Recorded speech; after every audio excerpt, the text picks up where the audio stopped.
Yeah, see, so Finley's headed over to Auburn. What do you think of that? I kind of wonder if that means do we have a quarterback battle over there at Auburn? We absolutely do. And what I've been saying throughout this offseason is that Bo Nix is going to get a chance to be the starter with this new coaching staff that Brian Harsin has. But understand that the transfer portal market was always going to be attractive for this new coaching staff with Brian Harsin and Mike Bobo. And just because Bo Nix was the entrenched starter doesn't mean that he was really owed anything. And they needed depth at the position. It was pretty much just going to be, it was looking like it was going to be Grant Loy, who they really didn't want to have to turn to, and then probably a true freshman behind Bo Nix. And given the struggles that we've seen from Bo Nix in the past, that's a daunting thought. There's no longer even a Cord Sandberg at Auburn to be able to come in and replace him. Meanwhile, oh, by the way, Auburn has arguably the most difficult first half schedule of anybody in college football. They got to go to Penn State, and then they start off SEC play with LSU and Georgia. Good luck with that. Good luck doing that with a new offense as well. Bo Nix is third offensive coordinator in as many years.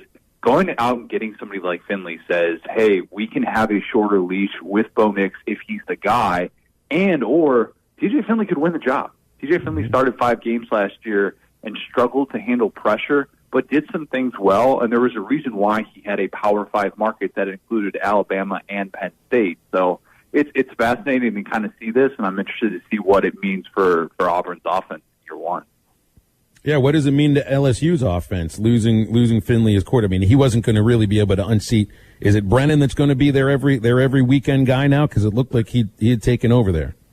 Brennan and Max Johnson are in a really good battle. And both of those guys, I think, are more than capable of being the starter at the majority of SEC places. Like if either whoever loses that job, I would make a case that I would rather have that quarterback than the majority of what SEC teams have as their starting quarterback right now. Arkansas might actually be like the cutoff for that. But I mean, I take Miles Brennan over a KJ Jefferson. I think that, as excited as Arkansas fans are about KJ Jefferson, understandably so, and even I am as well, I think Miles Brennan is phenomenal, and I think too many people have forgotten about him because he gets hurt after they get off to that 1-2 start in which the defense was just an absolute train wreck, and it was so unbelievably bad, but people forgot that Miles Brennan was a really good quarterback for the first 3 games after he figured out how to handle pressure in that season opener against Mississippi State. He wasn't the reason that they got off to the bad start that they did. An ineffective running game and a terrible defense was those were definitely bigger contributing factors. But there is now more shakeup than ever at the quarterback position, I think, in all of college football. And seeing a move like this with a true freshman going from one SEC school to another, it certainly thickens the plot. We can definitely say that. Connor O'Gara joining us here on Halftime. Connor, I was reading your piece this morning on Saturday Down South, the 10 most embarrassing non-conference losses, and I was just waiting for a Chad Morris game to pop up in your article, and you did, with number 8 with Arkansas and San Jose State. And I think it feels like forever ago, man, but I'm glad that those days are long behind us where there's hopefully no more embarrassing losses under Sam Pittman. I've got 2 in there because you must not have gotten to number 4. Well, I got sad and turned it off. I've got the Ty Story game even higher. Spoiler alert on that. Of course the infamous last game of the Chad Morris era.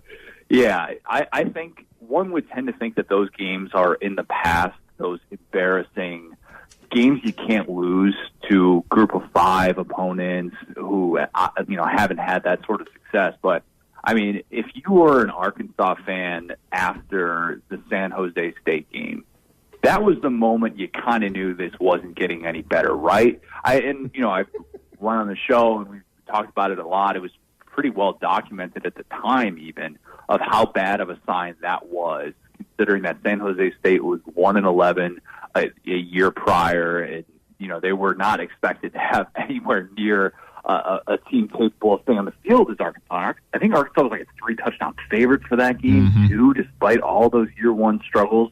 And they had the Club Dub thing that came out a week earlier. SEC Network does the special on that, and that just was an awful look that aged horribly.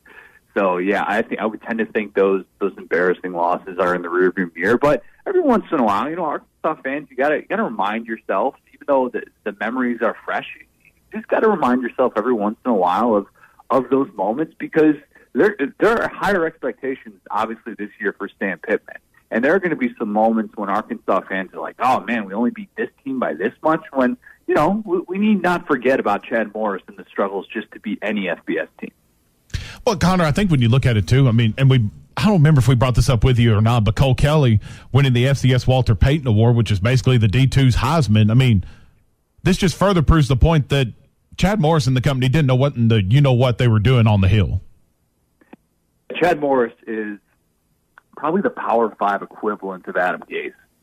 I think that comp, I feel like, makes a lot of sense for the struggles that you have seen from his offenses and the success that others have gone on to have after it. And if Sam Darnold has a lot of success this year with the Carolina Panthers, there are going to be people saying, see, we knew that you couldn't judge him based on what he did with Adam Gase. It was much better to judge him off what he did with Joe Brady.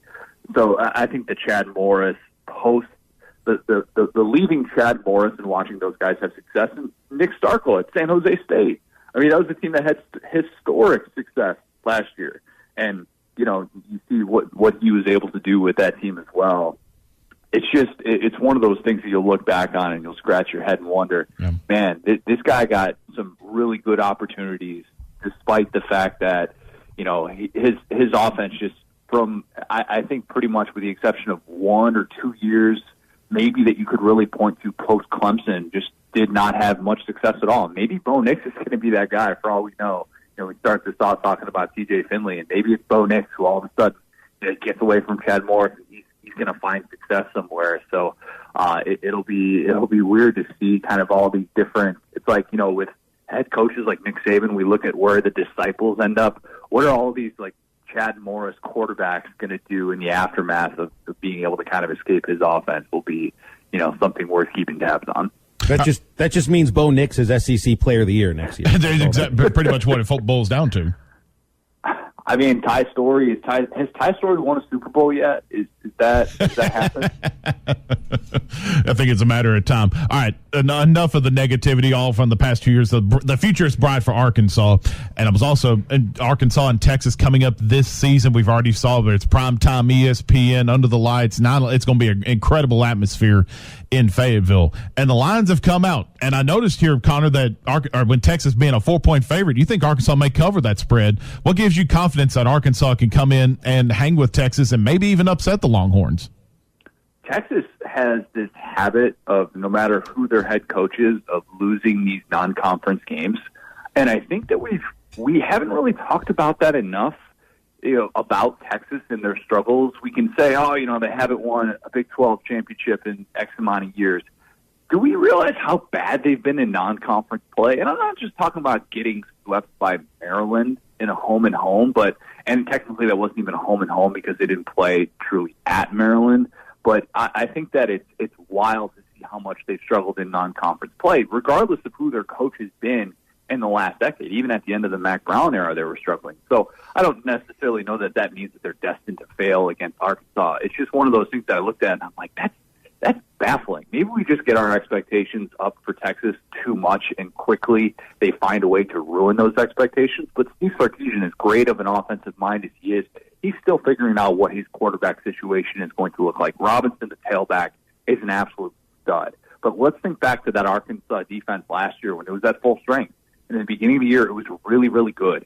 And if it's there at that level to start this year, which we expect it to be, then that's going to be a problem. It's going to be a great chess match. I think that Barry Odom's defense has a much better chance of hanging with Steve Sarkisian's offense than it was last year in the Alabama game, where, as we know, that Arkansas defense was sort of a shell of itself. But, yeah, I would gladly take those 4 points for Arkansas to be able to cover and potentially win that outright. Connor, last thing, and I'll let you go. We just had a coaching, well, not change. We just had a coach fired in the SEC in the baseball aspect, with Rob Childress let go from Texas A&M.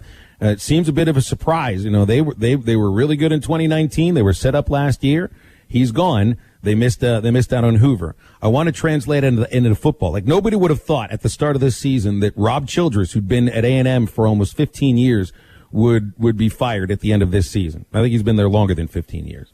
So if there's one coach in the SEC in football right now that realistically at the end of the season, if they don't have a good year, is going to get let go? Who's the one guy you're pointing at? Ed Orgeron and Dan Mullen. I'll give you two. I think both of them, despite all the success that they've had, it's not just about football with them and the reasons that they've gotten to this point. Ed Orgeron, of course, has the issues right now with all the different Title IX failures of that program, and all the investigations that have come about certainly have not painted the best light. And if he were to not bounce back from a bad year last year, then there would be a really easy case to be able to get rid of him. And at Florida, Dan Mullen is entering year 4 of a 6-year contract, and despite the fact that he's been to 3 New Year's Six Bowls, he doesn't have an extension yet. Sam Pittman just got an extension after 1 year of going 3-7. That relationship that he has with Hunter Yurachek, don't take that for granted, because Dan Mullen doesn't have it right now with Scott Strickland. And some of the off-the-field stuff has certainly contributed to that, the show cause, the fact that he had all those bizarre moments last year, the Darth Vader costume, the brawl, the Purdue game, the bowl game, everything was just weird. It was a weird 8-win season. If there are two guys who could end up being fired, and we're like, wow, those guys had a lot of success and they're gone, it seems like those two would be the candidates, despite the fact that they're really, in my opinion, really good at what they do. Connor, we'll leave it there. Appreciate you, man. Thanks, you Connor. Are the best. Always appreciate that, and we'll get into a little more of that stuff next week. Sounds good. I'll get out of the wind tunnel next week. Okay, I got you. Hey, I try to do the speakerphone things too. It doesn't always work, but sometimes when it does, we appreciate it. It's Connor O'Gara. Absolutely. Always worth a follow at CJ O'Gara, and Saturday Down South.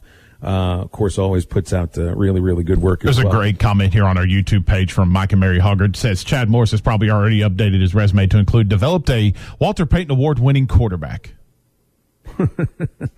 Someone who gets better just by leaving. That's the whole, addition by subtraction. It's a thing. It's a proven thing, too. It is a real thing. I think most of us have experienced that kind of thing in your life as well.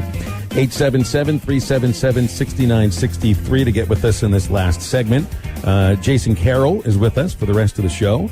We got 3 Up, 3 Down coming up. I think I might have found today is a food day, a national food day. Love food around here. And this is a food that I haven't tried in a long time, but I first tried at the age of 7. And I would eat it again now, though I don't know many 7-year-olds that would try escargot. And I'm interested in trying to convince SmackDown on National Escargot Day to give this stuff a try. I don't even know if he's sure what it is. Nope. I'm not about to tell him what it is. We're going to see if he likes to eat escargot after the break. Stay with us.